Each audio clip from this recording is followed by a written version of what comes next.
Welcome to the special edition of the SouthTalks lecture series, the 5 o'clock edition. This is our final SouthTalks of the semester, but it is not our final event of the semester. Our documentary showcase is on December the 6th in this room at 6 o'clock, where we feature the work of all of our documentary students over the course of the semester, so please come back and join us then. Special thanks to the people who make SouthTalks happen. That includes Afton Thomas, who is the Associate Director for Programs here, Rebecca Cleary, who is our Communications Specialist and made sure that you knew to be here tonight, Greta Koshanina and Sela Ricketts, who are the graduate assistants who work with the SouthTalks program. Our theme this year has been Southern Environments, and today we will explore the world of the Black Panther Party as perhaps we have not seen it before. Our speaker is Rich Purcell, the Hubert H. McAlexander Chair of English at the University of Mississippi, and my colleague in the English department. Rich is the author of Race, Ralph Ellison, and American Cold War Intellectual Culture, and he specializes in film and media, with particular interests in Black literature, poetry, music, and other forms of Black performance and visual art. This is only Rich's second year with us here on campus, but seldom can I recall gaining a colleague who has made such an immediate and positive impact on departmental culture and in the experiences of our students. He has become deeply and immediately involved in the film studies program. I hear he gives an excellent 200-level lecture, and I've personally seen him go out of his way to work with individual students when he absolutely did not have to. I know all of this, and that he makes a mean holiday cocktail. And my office isn't even in Bondurant. Please join me in welcoming Dr. Rich Purcell.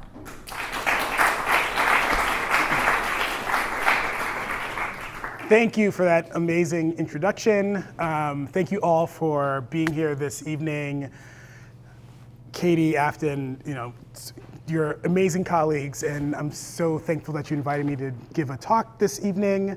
Some of this material, things I've talked to many of you in the audience about, colleagues and comrades, and the good ideas that you gave me are in here. The bad ones I own for myself. And I'm just gonna get to it because I'm running a little late here. So, okay. The title of my talk is Revolutionary Verticality, the Black Panther Party as a Media Company. I'll explain all these things as we go along. The image on the left that you see on your left is a memorandum written by a lawyer who worked for the Black Panther Party that is suing another entity for copyright infringement. So, this is a memorandum that David LaBelle wrote suing another entity for copyright infringement. This is a kind of side of the Black Panther Party that most of us do not know, the litigious and the kind of corporate one. And so part of my talk's gonna be about elaborating that image and that representation of the party and potentially theorizing what I think this corporate entity within the Black Panther Party can tell us about how we think about Black Panther aesthetics and art. So I'm just gonna get to it. I like to give roadmaps of talks just so people know how long it's gonna last and what I'm talking about. I gave my acknowledgements. I'm gonna talk a little bit about why I'm writing about the Black Panther Party as a media company, and I'll be very short. I'm gonna explain this corporate entity that I kind of alluded to. Its name was Stronghold Consolidated Productions. I'm gonna talk a bit about, and this will be a more show and tell part of the presentation, some examples of the Panthers exerting their intellectual property rights around certain films that were shot and produced and distributed in the 1960s and 70s. I'm going to talk a little bit about a very unknown part of the part of the Black Panther Party, which is their engagement in filmmaking as a financier primarily, as well as engagement with other kind of film works in the 1970s, most notably Mary Van Peebles' Sweet Sweet Back Badass Song. And then last but not least, I'm going to conclude by kind of making a claim about what all of this these parts of the party that are subterranean and unknown to many people, including people in the party itself during the 1970s, I think say about the way we should read and think about the Black Panther Party, along with the other ways that we understand it. Okay. So I'll go through this one really quickly. Why am I writing about the Black Panther Party as a media company? There's a moment in the 1960s and 70s when a lot of, and before I start, before I go that direction, I'm assuming that everyone knows what the Black Panther Party was, but just a quick, teeny tiny primer. The Black Panther Party was started in 1966 in Oakland, California by Huey P. Newton and Bobby Seale, who were college students at the time, like many of you in this audience. And it was a Marxist-Leninist political group who went through many ideological and political changes through its run from 1966 to roughly 1982, creating social programming, resisting police brutality and violence, advocating for anti-carceral policies in the United States and internationally, and many, many other things. My talk's going to talk about a very small sliver of all the kind of robust things that they did.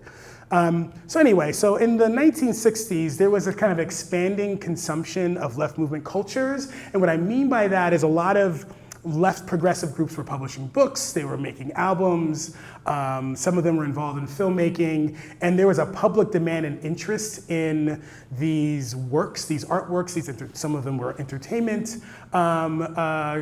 properties that a lot of left progressive groups were engaged in, and they were being consumed by an interested audience. A lot of it was primarily through book publishing and literature. Another part of this is the Black Panther Party itself was very interested, as some of you probably know, in print. They printed a newspaper, they published lots and lots of books themselves, or at least the people who were in the party published lots of books. They were very much involved in visual media, primarily through the platform of the Black Panther newsletter. Some of these images from the Black Panther newsletter up here. There's some photographs. Emory Douglas, who is the principal illustrator and artist for the Black Panther Party newspaper, is in the bottom right corner there. And to the left of him is one of the illustrations that he made. Black Power, these four large bullets chasing a police person down. The top right is an image from the first Black Panther newsletter published in 1967. And on the left side of that, so the top left, is another illustration. I believe this one is from 1972. I'm going to talk a little bit about the changing images up there in a second, but this is the point, is that the Black Panther Party was very much interested in visual aesthetics within the newsletter. And they were also very much involved in film. And some of this was the Black Panther Party was kind of used, the imagery, the iconography of them, in a genre of film that emerged in the 1970s called blaxploitation. I'll talk a little bit about that later. But also, they themselves were the object of the camera quite a bit, whether it was photography or news stories or network news in the 1960s and 70s, as well as kind of more feature-length films. Erica Doss, who's a scholar who writes about the Black Panther Party, talks about their use of kind of imagery and visual media, as well as the kind of co-optation of it as a kind of protest aesthetics, that the way that the Panther presented themselves in public spheres, in photography, was always as a kind of resistance to structures of racism and police brutality at the time. There's also a scholarly interest, I'm included in this, in how left progressive movements were interested in the question of aesthetics and art. One of the things that I'm particularly interested in, which is why this talk is titled the way it is the way that a lot of these groups financed and funded their own efforts. And that's kind of one way to think about why the Black Panther Party, and I'll talk about this in a second, had an LLC, corporate entity within it. So to go back to these images you see here, in the 1968 or so, the Black Panther Party, the newsletter, published an essay about revolutionary art, and art should do what they felt like the Panther Party members should do, which is go out, direct action, resist police brutality, counter violence with violence, right? And a lot of that was reflected in the art. that they made. So this kind of bottom left image is a kind of representation of that. This police officer being chased by black power embodied in these 4 bullets, right? But this is roughly after Huey P. Newton gets out of jail in the 1970s. There's a shift in the party's understanding of how they view art and aesthetics themselves, right? What kind of art they're making, what kind of images they're making. And that is represented in the image in the top right. This woman looking joyful, sitting with a pin, and I think that's a pin of David Hilliard or Bobby Seale, one of the two. I can't remember what's on there. But giving very different images of what the party stood for. And this is kind of commensurate with a host of social programs that they began to really create in the 1970s called survival programs. And so the Emory Douglas picture on the bottom right, you can see for the black community is an essay that he published in the Black Panther Party newspaper about survival art, right? And so you can see in this rough 4-year span, the party's rethinking how they represent themselves in the public. And last but not least, a lot of the talk, most of it, came out of a trip I took to the Black Panther Party news archive at Stanford University in Palo Alto, California, where I was looking for one thing to write about for an essay that I was working on, and discovered all of this really crazy stuff that I'm going to talk to you about in a second, including the existence of this limited liability corporation that they founded in 1970. Okay. All right, and on to that topic. Okay, so what was Stronghold Consolidated Productions? This is the corporate entity within the Black Panther Party. Its origins were in some events that happened in the late 1960s and early 70s, the formation of the Committee to Defend the Panthers, as well as a whole set of other committees. And those had national chapters across the country, but also a particular committee that was formed in New York City primarily to defend the New York 21, who were all on trial for basically terrorism in New York. That was in 1969. What happened in the kind of fundraising efforts and organizing efforts around raising money for the Panthers was a lot of Hollywood types, book publishers, entertainment lawyers, all kinds of people were interested in supporting the party and its politics. And it's out of this group of primarily lawyers, actually, and entertainment lawyers in particular, that the idea for Stronghold Consolidated Productions was born.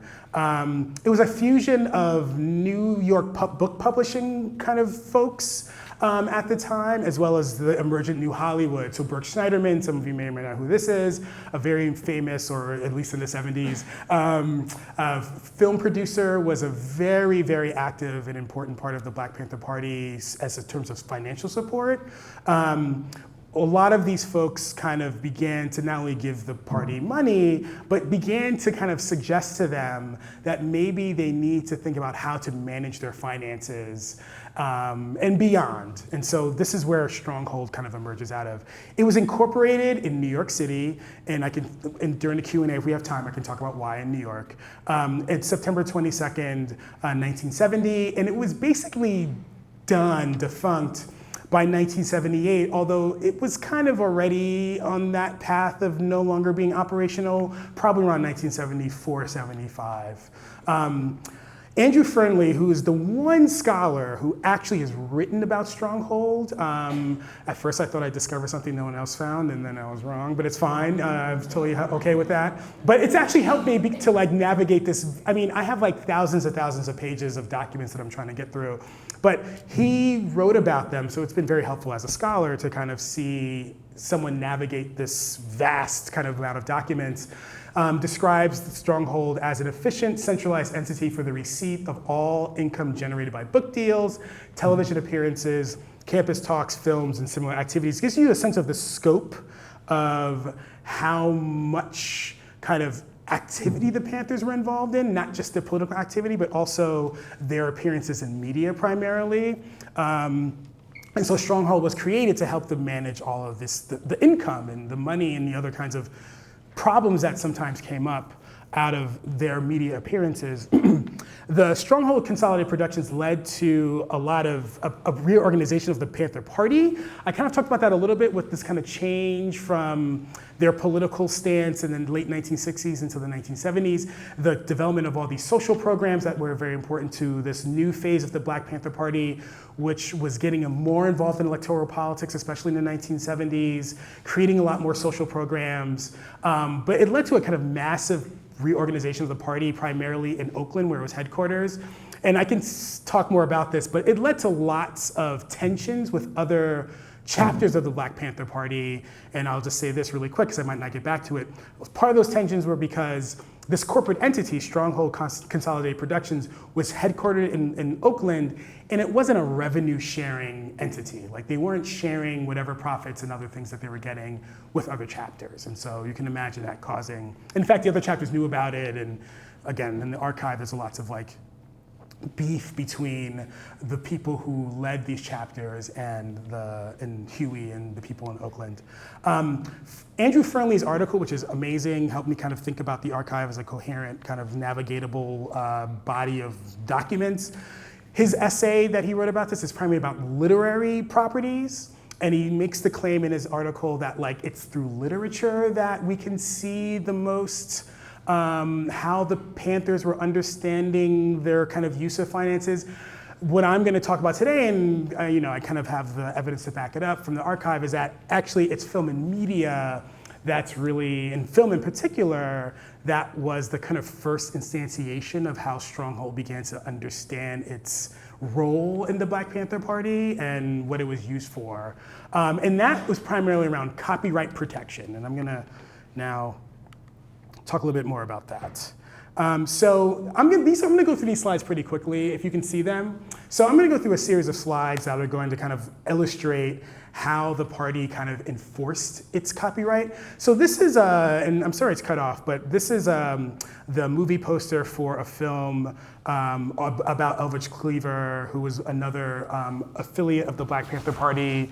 It's titled Eldridge Cleaver Black Panther. It was released in 1969. It was directed by William Klein. The film, and I'll show you some documents around this. So this goes back to the image I had earlier up on the title slide of suing for copyright infringement. So some of you may or may not know this, but Elaine Brown, who was a part of the Black Panther Party, she was a musician and she released some albums on Motown, actually records. And there's a ton of documents in the archive about the contracts that she signed that Stronghold Productions wrote up to negotiate with Berry Gordy and people at Motown Records. Well, the film uses some music from Elaine Brown's album, and this is, to my knowledge, the first time, and this is before it was called Strongarm Consolidated Productions, but this is the first time that the entertainment attorneys that the Black Panther Party kind of employed exerted their kind of legal rights or power to a film that was using, again, this is the language I think we think of it now as like image and likeness of the Black Panther Party. So the Black Panther Party, this is before it was called Stronghold, sued the production company and distributors for copyright infringement for using this Elaine Brown song. And that's the memorandum that they sent. And this is also a contract that the the lawyers of the Black Panther Party would draw up. And this was pretty standard over a few years of reading legal the few years of legal memos that I read through in the archive. This format of contract was something that was pretty standard. This is an August 17, 1970 contract establishing the Black Panther Party copyright control over Eldridge Cleaver Black Panther. So mind you, this is what's important to note.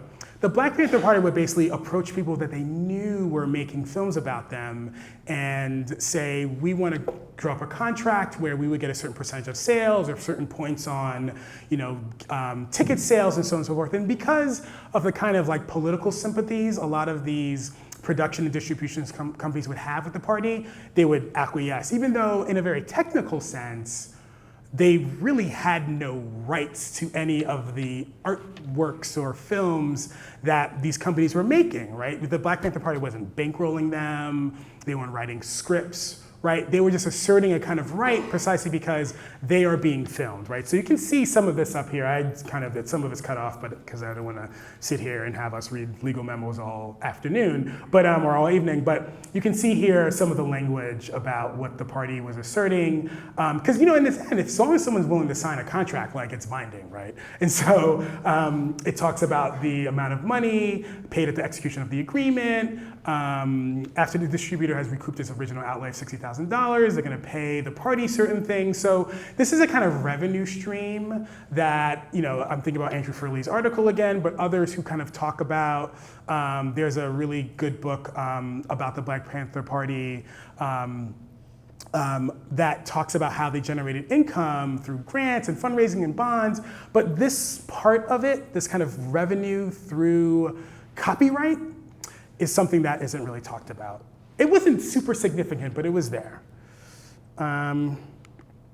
Here is another set of memos as well. This is just showing the extent to which this was happening. And there's many, many more. These are just a sample. So these were 3 documentary films that were produced by American Documentary Film, which is a production company that was very prominent in the 1970s, and produced a number of films featuring the Black Panther Party. And the party, again, would enter in these kind of agreements with some of these companies. But what you see here is a series of memos that are the Black Panther Party sort of, through their attorneys, asserting a kind of rights over the images and the distribution of these films that, again, they really didn't have much of a right to assert over. I'm gonna read, actually, because some of them are actually kind of funny, the language of it. I'm gonna read one of these memos to you. This is from the lawyers representing American Documentary Film. Dear David Lobel was one of the principal lawyers that worked for the party in this capacity. Dear David, it appears from your letter to ADF dated November 5th, and that one's actually up there. That's the one all the way to the left. That's, where David is saying, I am the attorney for the Black Panther Party regarding their literary, dramatic, and film endeavors. I'm going through your latest media catalog. We noted a number of films, and this is when they assert this thing. And so the lawyers from the American Documentary Film say, it appears from your letter to ADF dated 5 November 1970 that you were sent on a fishing expedition with your fly open, equipped with a sad lack of information and a strong mandate to improve the excellent. And he goes on to actually talk about how the party, that American Documentary Film, and had a kind of right to distribute and produce these films. But then, I'm not going to show you the entire memo here because it's like about 6 pages long, goes through a history of American Documentary Film as a kind of a left progressive organization and kind of expressing a little bit of chagrin that the party is attempting to sue them. Again, there are kind of a lot of memos that kind of read the same way. This is the most interesting, I would say, exertion of the party's kind of intellectual property rights, and probably the most problematic one, and the one that a lot of the chapters across the country bristled against the most. So I'm sure maybe some of you have not seen or read or seen digitized the Black Panther Party newsletter. So the top image is a copy of it from March 6, 1971, right? You notice that the middle part of it is blank, right? And then the very next issue, March 13th, 1971, there is a copyright symbol in the middle of it, right? Copyright 1971 by Huey P. Newton, right? So even the Black Panther Party newsletter was incorporated into the kind of intellectual property rights that Stronghold Consolidated Productions kind of understood. And many people publish things in the Black Panther Party newsletter. I am sure it's something I haven't explored quite yet, but like what relationship this copyright had to the content of the newsletter per se, or the artwork and things like that. But it's to say that the way that the newsletter was kind of generally understood up until the assertion of a kind of copyright enforcement of it, was a much more open and free. It was also sold by the party in its many chapters. And so the appearance of copyright all of a sudden complicates the kind of fiscal relationship that these other chapters have to the main chapter. So this is again going back to the point of how this corporate entity and its assertion of copyright over many of the properties of the party caused division within the party itself. This also kind of emerges in other efforts of the party, and this is the part of the roadmap where I talk about the relationship that the party had to what David Hilliard, who was one of the kind of principal figures in the Black Panther Party, called Black revolutionary cinema. Hilliard, in his biography of Huey P. Newton, talks about the many purposes of the Black Panther Party newsletter. But the one thing that, at least when I was kind of rereading things and kind of writing something about this, was kind of taken aback with, and I'm going to read a quote from it. Hilliard says that the Black Panther Party newspaper was responsible for the mass appeal and successes of early Black revolutionary cinema, specifically Melvin Van Peebles' Sweetback's Badass Song. And by Hilliard's account, as well as his phrase, Black revolutionary cinema, it suggests a relationship between the Black Panther Party and cinema, and particularly Black revolutionary cinema. And thinking about this as a kind of genre of film, especially in 1971, is something that I think one could make a claim for, but is not really one that's recognized per se. And so that's something I thought was very interesting and led me back into the archive to think about what kinds of films and what kinds of discussions of Black cinema or cinema in general were appearing in the newsletter. So I basically read, like 6 years of the Black Panther Party newsletter around this time.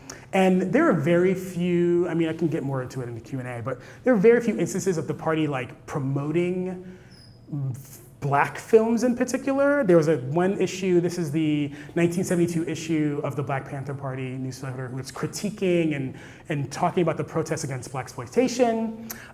The one most significant issue of the Black Panther Party newspaper that talks about film is a special issue from June 1971, which is dedicated to Melvin Van Peebles' film, 1971 film, Sweetback's Badass Song. An entire issue is a kind of close reading of this film.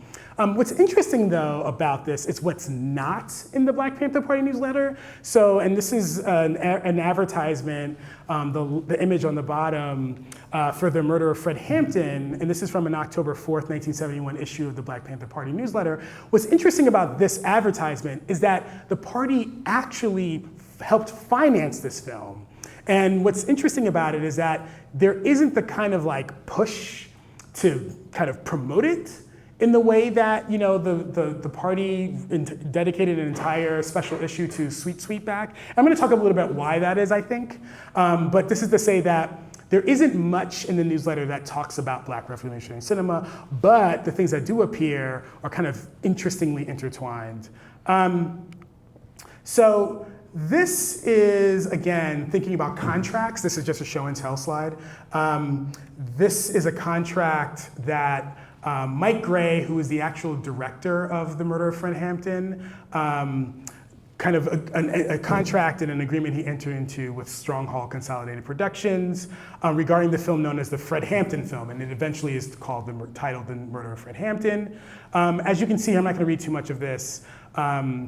This is David LaBelle telling them that Stronghold is obligated to raise the aforementioned $30,000, right, to help finance the film. However, in the event that it fails to raise said sum, it will not be entitled to the 50% of the producer's share. So this is just them negotiating how money would be distributed and what kind of investment would happen. I just wanted to kind of show and tell that. And what's interesting about the murder of Fred Hampton is that it's a film that the Black Panther Party had a kind of fiscal stake in to a certain extent, but really kind of gives us an insight into if the Black Panther Party is financing films to a certain extent. It's also a film that was kind of released at a time when, in the 1970s, there was a kind of developing distribution network in the United States and in North America in general around third cinema, which is this kind of genre of film or kind of style of film that was kind of that was popular with a lot of left progressive filmmakers at the time.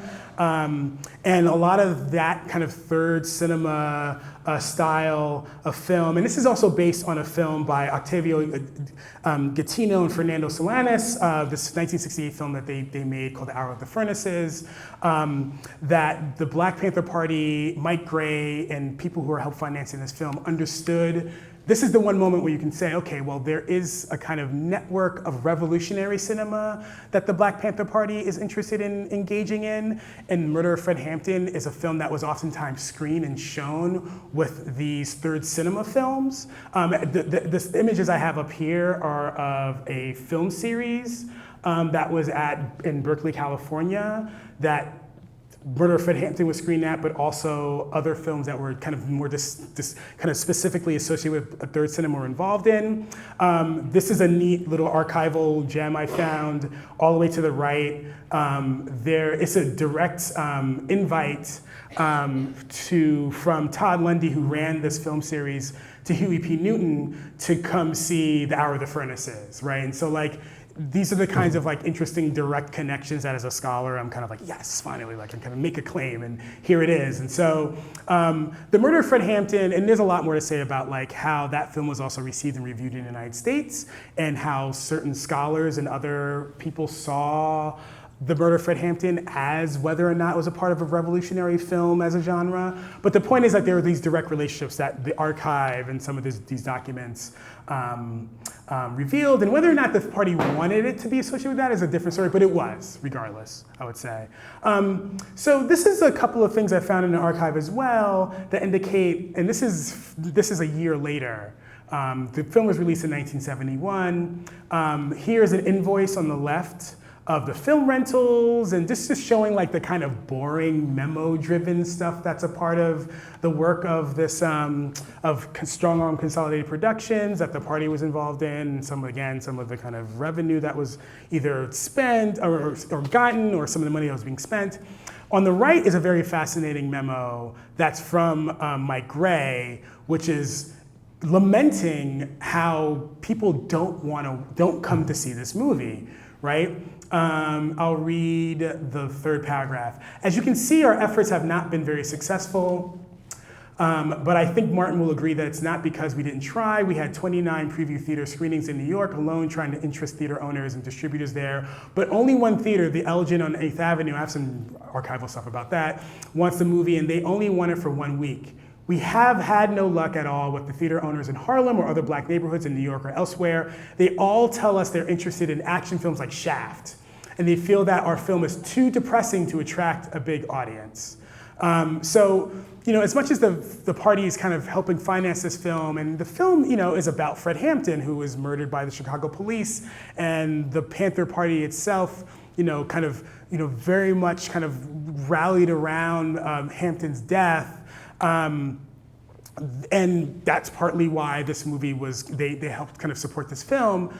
There's also a recognition that the kind of the domain of entertainment and the kinds of movies people want to see are not ones that are kind of pushing this kind of political part of the party itself.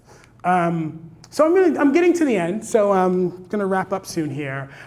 So I have a few slides, and now I'm shifting from talking about cinema. And again, the reason why I'm now turning to photography and other media forms is because there isn't really a lot written about how to think about and read and analyze this kind of filmic part of the Black Panther Party, because no one's written about it really yet. And so the only analogous kind of scholarly conversation around Black Panther Party imagery is in photography primarily. And so there are some really excellent works by scholars about the Black Panther Party and their appearance in media and photography. I want to read some things from that as a way to kind of wind to an end. So this is from Jane Rhodes, Framing the Black Panther Party as a Spectacular Rise of a Black Power Icon. In these early days of the Black Panther's visibility, the national weekly news magazines and the Bay Area press took a uniformly hostile stance, relying heavily on the kinds of racial discourses described above. And she talks about how they were seen as barbarians and criminals, and the way that the news often framed the Black Panther Party. By contrast, the New York Times coverage vacillated between criticism of Black radicalism and attempts to turn them into commodifiable celebrities. The Panthers anticipated that the mainstream media's framing would demonize them, and they believed this would be their most effective recruitment device. Bobby Seale anticipated that many blacks would see beyond the news frames to find something appealing in their mediated image. They've been calling us N-words, thugs, and hoodlums for 400 years. That ain't gonna hurt me. I'm gonna check out what these brothers is doing. Seale's prediction was right on the mark, as the Black Panther Party would experience a meteoric rise during the next 2 years. So the reason I'm interested in what Rhodes says about the Black Panther Party is because it is a kind of, it's the general way in which scholars approach the Black Panther Party as image makers, which is that they are oftentimes the object of commodification, of exploitation, of expropriation, right? Their images and the kind of aesthetics they produce, right? But not necessarily as producers, right? And one of the things I'm hoping that been building a case for is, in fact, that's kind of not the case, right? And in fact, this corporation in the middle of the Black Panther Party shows that they had a much more sophisticated and somewhat problematic way of understanding their actual kind of rights as copyright holders, right, of themselves, of their own image. And this is another really fantastic book written about the Black Panther Party, not about kind of news and media, but about photography. Leigh Rayford's In Prison in a Luminous Glare, Photography in the African American Freedom Struggle. And this is a quote from that book, the chapter she writes on the Black Panther Party. Yet, if, as the board tells us, spectacle is a self-portrait of a power in the age of power's totalitarian rule over the conditions of existence, then the Black Panther Party's engagement in and use of spectacle becomes carnivalesque, a derisive inversion of power's projected image of itself. Even more so, rather than being the tool of power alone, spectacle proves necessary to negate the negation of life. This is a long quote, I apologize. In Du Bois' words, to repudiate the ideology perpetuated by the state. More than simply being seen to be free and revolutionary within Black communities throughout the country and the world, the Panthers offered up the visual as a stage or battleground in and of itself.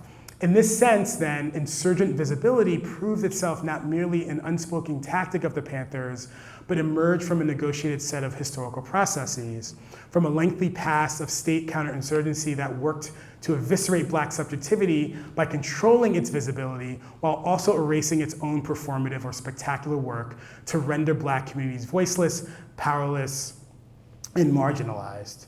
And so Rayford here, again, is talking about how the Black Panther Party as image makers, right? They had plenty of photographers on staff at the Black Panther Party, trying to contextualize it and see it within the kind of massification, the growing of 1970s media culture, right? This is, Guy Debord is a famous, to some of us, maybe not to all of us, theorist about the spectacle. And Debord thought that the spectacle sought to commodify all human relationships, right, for the purposes of control, right? But even with Rayford's analysis of the Panthers, she sees them having some agency in the midst of this, but nonetheless, they're still objects and not necessarily producers, right? And you know, her book is about photography and the use of the Panthers' use of photography.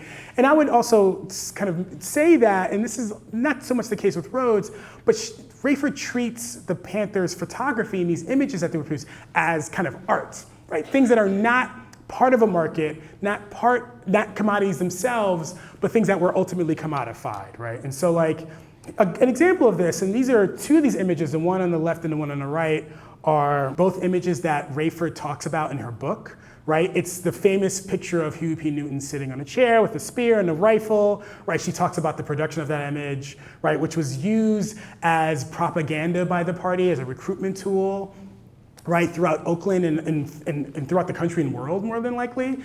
And then she gives a really cool reading of this image all the way to the right, which is Huey sitting in a chair in front of the famous image, right? So she kind of talks about this as a way that the Panthers were self-aware of this self-presentation, right? And how it was used in media.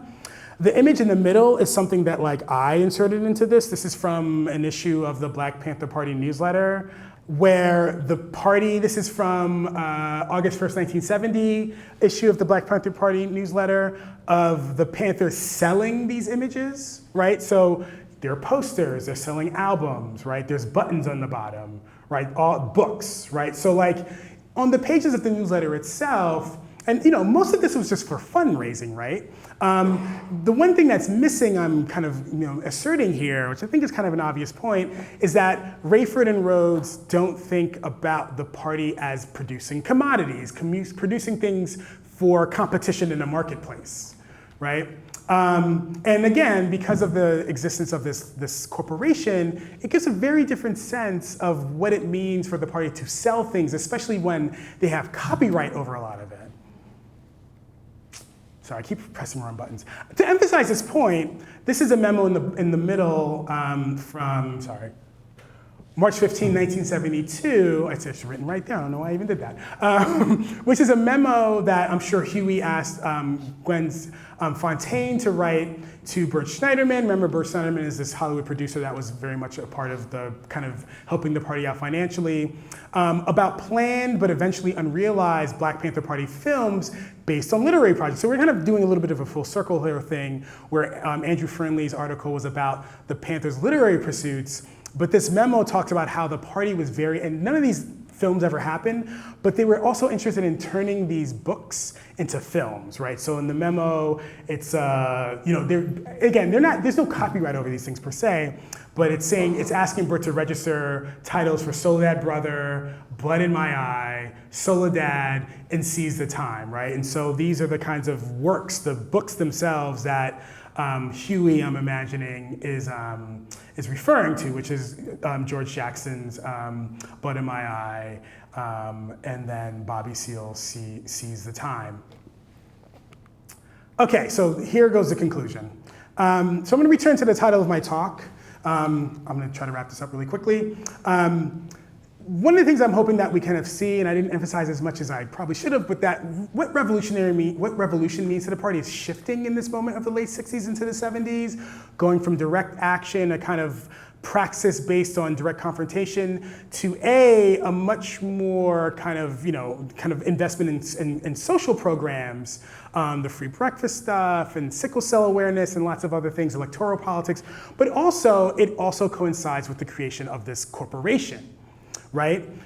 So what does this mean about revolution, and what does that mean exactly, given the kind of more progressive left Marxist politics of the party?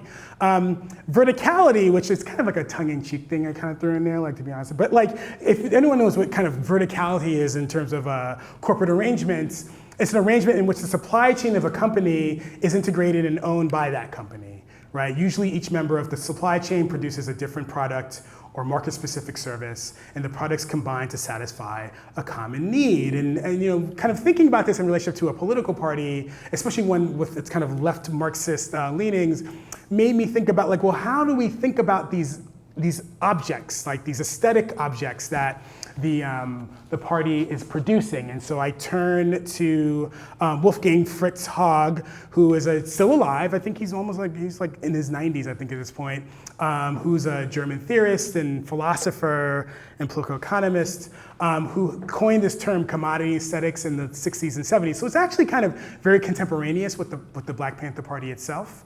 And I'm going to read a quote from Haag here. The Archimedean point of commodity aesthetics lies not in the commodities themselves and not at all in their use value, but in the needs or desires of the prospective buyers. Those images to which their appetites are fixed stick. Instead of an Archimedean point, one may therefore speak of an Archimedean ellipse of commodity aesthetics, which runs around the body of the commodity. Its two focal points lie outside it. The organizing focus forms of the interest in valorization. I'm not going to read that German word because I'll butcher it. The material one condenses the ensemble of desires which inside the human material. In the manifest aesthetic burn message, therefore, everything revolves around the addressed human subject. But this subject is not only the environment of a system that revolves around it. Thus, the centrality of the subject is imaginary, or the imaginary aspects of the subject become central. So one of the things that Haag is interested in kind of theorizing in the midst of the 1960s and 70s is how do we think about advertising, what it's doing to us, right? So he coins this term as commodity aesthetics as a way for us to kind of get past the idea that what advertisement is doing is deceiving us, right? It's kind of false consciousness. And in fact, he kind of doubles down this idea that it's actually addressing a real need per se, right? In some ways that we're kind of generating our own desire for these things that we find in commodities. And so one thing he says about the relationship between commodity aesthetics and art is that that commodity aesthetics stands as in a parasitical relationship to art, right? In all its symbolic forms in general, right? That it lives off of the things that art creates. And one of the things, the distinctions I'm drawing here actually, is to ask the question should we be treating Black Panther Party aesthetics as art? Right? Or is it something that maybe is more aligned with this idea of commodity aesthetics, right? Precisely because, and only because, and at least unless, I'm happy to be disproven of this or argued against, that because of this corporate entity in the midst of the party itself. And just a kind of way of continuing this conclusion here, I want to kind of read some of the interesting contradictions that I think emerge out of the party around this. So this is point 3 in the Black Panther Party's 10-point program, where they talk about ending, we want to end the robbery by the capitalists of our Black community. I'm not going to read all this for the sake of time, but it talks about why capitalism is terrible for Black people, right? But in 1970, well, I'm gonna skip over this, unfortunately, just for the sake of time. But in 1971, and this is after the creation of this LLC, this is, in the kind of this period of film kind of production and IP assertion, they published an essay in the Black Panther Party newspaper saying Black capitalism reanalyzed, right? The idea of Black capitalism has come to mean to many people Black control of another one of the institutions in the community. We see within the characteristic the seeds of the negation of Black capitalism and all capitalism in general. What we must do then is increase the positive qualities until they dominate the negative and therefore transform the situation. So this is kind of reapproach to this idea of capitalism that happens that is, again, commensurate with all these other changes and primarily through the emergence of this corporate entity. And last but not least, I'm not going to read this whole thing because I'm very conscious of time, but this is a quote from this essay that Huey P. Newton wrote about Sweet Sweetback's Badass Song.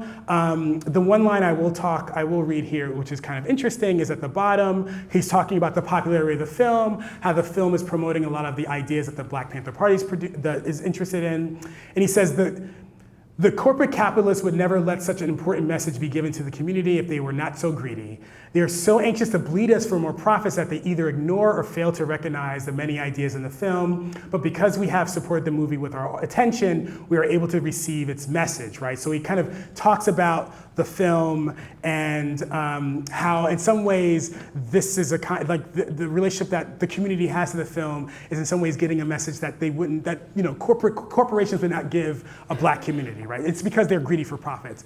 But the contradiction here, which I think is fascinating, is that, as I mentioned, despite the fact that the Black Panther Party was financing a film, The Murder of Fred Hampton, which did not do well in terms of the market at all, and did not do well in terms of screenings. It's kind of fascinating that they're supporting a film that actually made millions of dollars, right? Sweet Sweetback's Badass Song, but then not supporting a film that they actually have a fiscal stake in. And so I think I want to end here because I think it kind of points to some of the contradictions that exist within the party around this corporate entity and the way that it's thinking about its own intellectual property and its own commodities that I think are worth kind of, for me at least as a scholar, kind of thinking through and coming to kind of more definitive conclusions about. Thank you, that's all I got.